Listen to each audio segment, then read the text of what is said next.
La forme et les caractéristiques physiques d'un cours d'eau sont l'un des garants de sa bonne santé.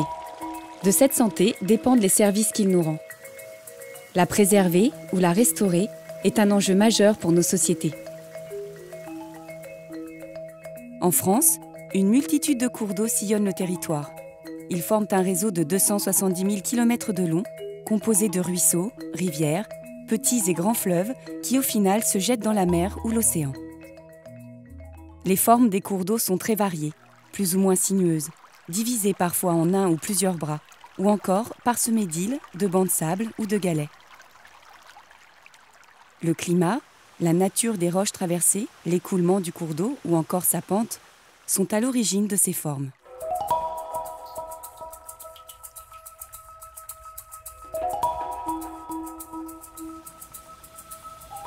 De sa source en amont jusqu'à l'aval, le cours d'eau change plusieurs fois de forme.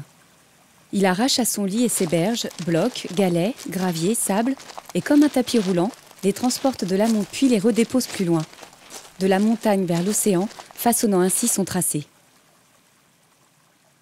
Ce tracé va évoluer naturellement au fil du temps.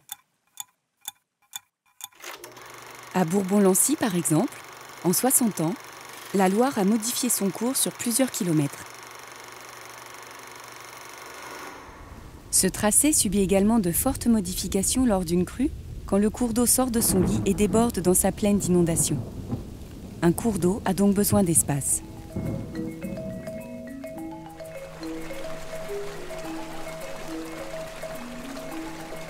Une rivière en pleine forme, c'est une rivière où alternent des eaux turbulentes, courantes ou plus stagnantes.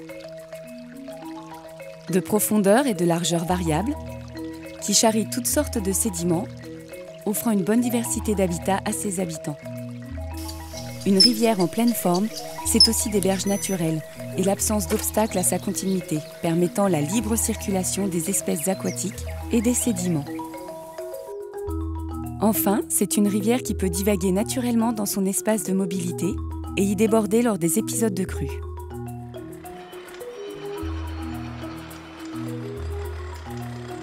Les hommes, en développant leurs activités industrielles et agricoles, ou la navigation, ont déformé les cours d'eau et impacté leur santé.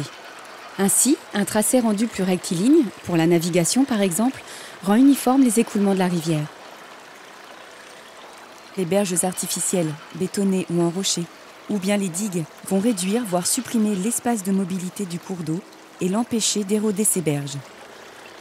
Les prélèvements d'eau excessifs pour les activités humaines réduisent les débits et menacent la vie des espèces aquatiques en aval. Les seuils ou les barrages constituent des obstacles qui ralentissent la vitesse des écoulements et limitent ou empêchent la circulation des poissons et des sédiments. Enfin, l'extraction des matériaux favorise le creusement du lit et la dégradation des habitats de la rivière. L'ensemble de ces altérations affecte la qualité du milieu aquatique et les services rendus par le cours d'eau. Une rivière en bonne forme, c'est autant de services rendus. Ainsi, une rivière en bonne santé offre une mosaïque d'habitats qui abrite une grande diversité d'espèces et favorise donc sa biodiversité. Une telle rivière soutient également de nombreux usages. Le prélèvement d'eau pour la production d'eau potable, l'irrigation ou la production industrielle, les loisirs comme la baignade, la pêche ou encore les activités nautiques, ou encore une plus-value paysagère pour notre cadre de vie. La restauration des cours d'eau permet de soutenir les différentes activités économiques et de maintenir les loisirs.